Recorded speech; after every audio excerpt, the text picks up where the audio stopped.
More than anything, we are here tonight to celebrate the wide variety of human sexualities and genders. Pride Shabbat is not just about welcoming or learning.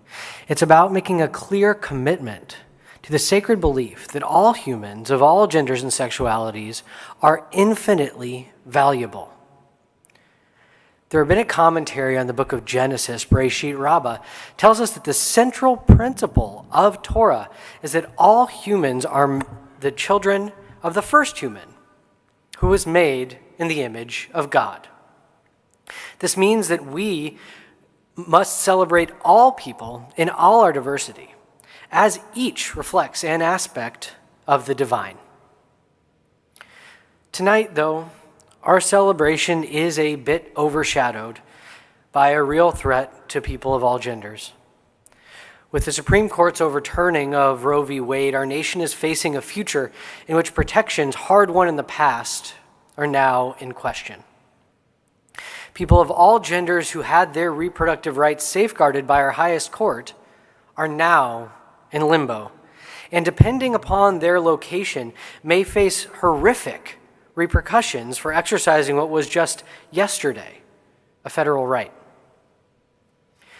We must also be aware of the ways in which so many individuals in our nation are currently being persecuted specifically for their non-normative gender or sexuality.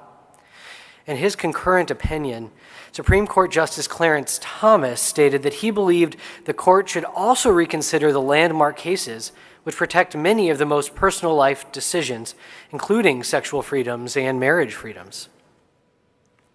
We must, together, commit to fighting the scourge of homophobia, transphobia, and all other forms of bigotry that arise across our country to oppress us and our neighbors based on our gender or sexuality, as the federal government rolls back these protections. We see this affliction already underway with laws in Florida banning speaking about the truths of gender and sexual variance in schools, and even banning medical care. For our part, we must see and proclaim the divine in each person seeking support at this time.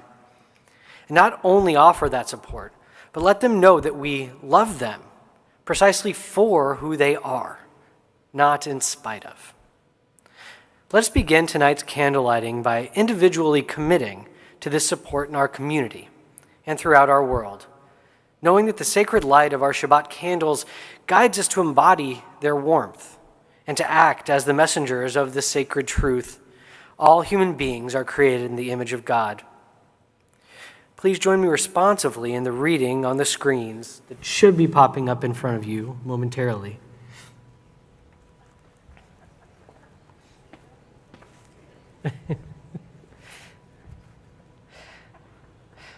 On this Shabbat of LGBTQ Pride Weekend, we welcome Shabbat into our midst.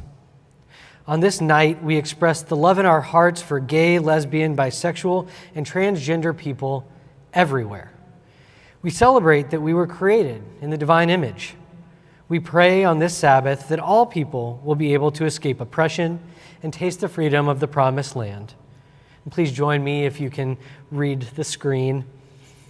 As we light our Sabbath candles, let their glow light our way from the closets that still hold us in darkness. Let the Shekhinah lead us with a pillar of smoke by day and a pillar of fire by night through any wilderness towards equality. May these Sabbath tapers inspire each of us to wholeness and holiness.